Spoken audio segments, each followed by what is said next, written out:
Hey, what's up, everybody? It's Mac. I just want to do a quick little run through of everything that's done so far on this project, just in case you guys had any questions on any of that. To get started off, the frame, I fully redid the frame myself. Did not send it off to get sandblasted or powder coated. I just took a wire wheel and a wire brush and cleaned the whole frame, and then went back over it with, if you're familiar with it, POR 15.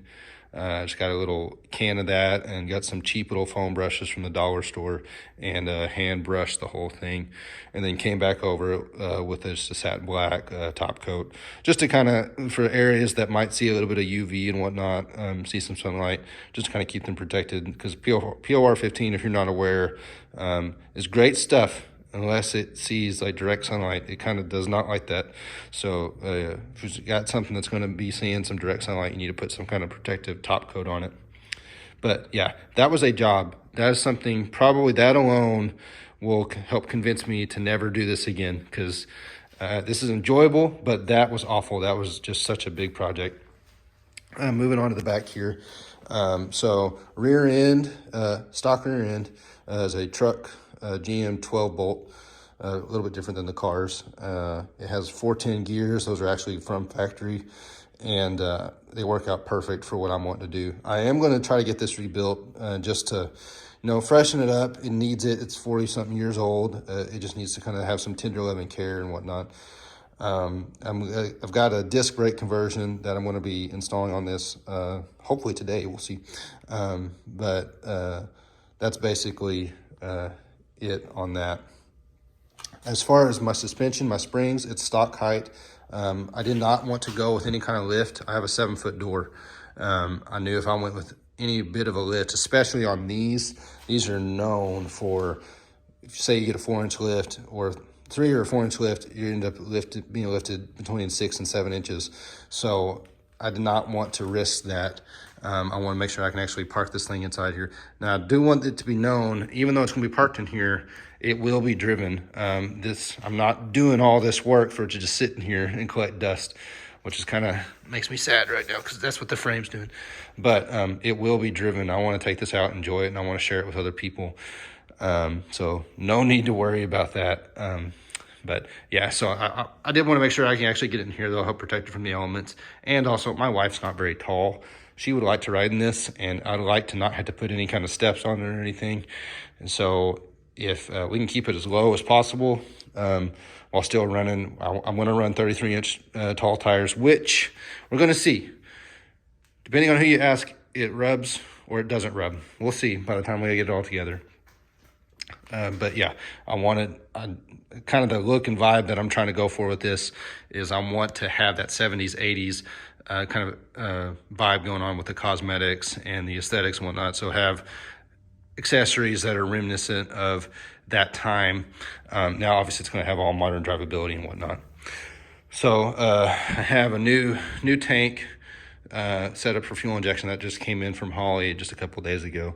I'm going to get that put in. There's our disc brake kit and whatnot, and we are going to run a rear sway bar on this. We're going to see if it helps. That sway bar, I looked at it in comparison to the front. The front is a big beefy monster, and that thing is just teeny. Which I understand doesn't need to be as big for the rear, and it may not be useful. It may just be a waste of money, but we'll see. I think it will help, and if I can get as much extra drivability, kind of safety out of this as I can, because I'm not going to be the only one driving it. I want to make it to where anybody can feel comfortable driving it, kind of thing.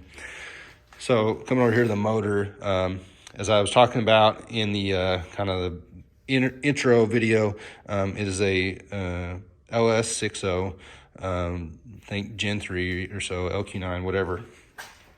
It does have their 243 heads, so it is a cathedral port setup. It's running the Texas Speed BFD cam, Holley intake. I don't remember the exact part number on that. We're also running a Holley valley cover with oil fill. If you see my valve covers here, I don't have any place I can put oil in. And you kind of see here, it's not done by any means. I still need to do a lot of painting and install some more parts on it, but I want to have that vintage look in there, so that if you don't really know what you're looking at, you're going to think, oh, that's just an old motor.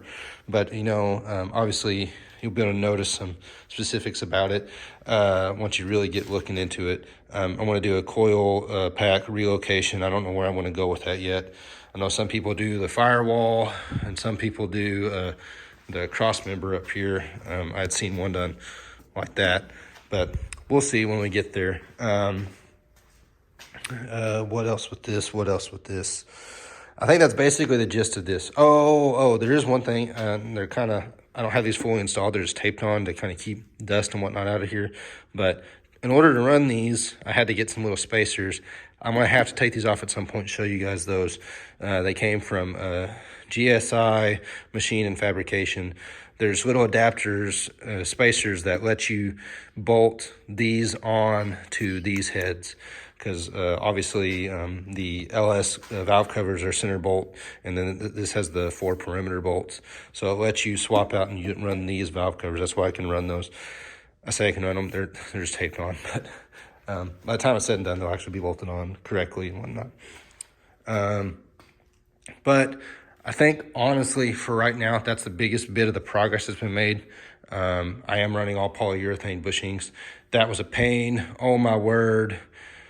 That was so much work. And of course, I figured out a good way to do it on the very last one that I got finished. So I may have to do a little quick how-to, or I say how-to, my tips and tricks that I've learned on doing these, because getting those rubber bushings out was a pain. But I guess now I know how to do it. So, but yeah, that's basically kind of where we're at right now. The body, honestly, is fairly straight. I have some rust areas that I have to fix. We're going to do a whole full walk through the body once it's actually, we're kind of at that stage in the game. There's a lot of stuff. It's kind of my storage container right now. I have a lot of the parts stuffed in there that need to go back on. So once we get to that, we'll for sure do a more in-depth look at that. And, you know, as I'm installing some of this stuff, I'll try to do little looks at those. And I think it's probably especially that rear disc brake kit that came from eBay. Hopefully it works out good. eBay is can be a double-edged sword sometimes. The sway bar, I think, is pretty straightforward and whatnot. But yeah, that's basically it for right now. Stay tuned, guys, for more updates as we continue to make some progress. Thanks. We'll see y'all later.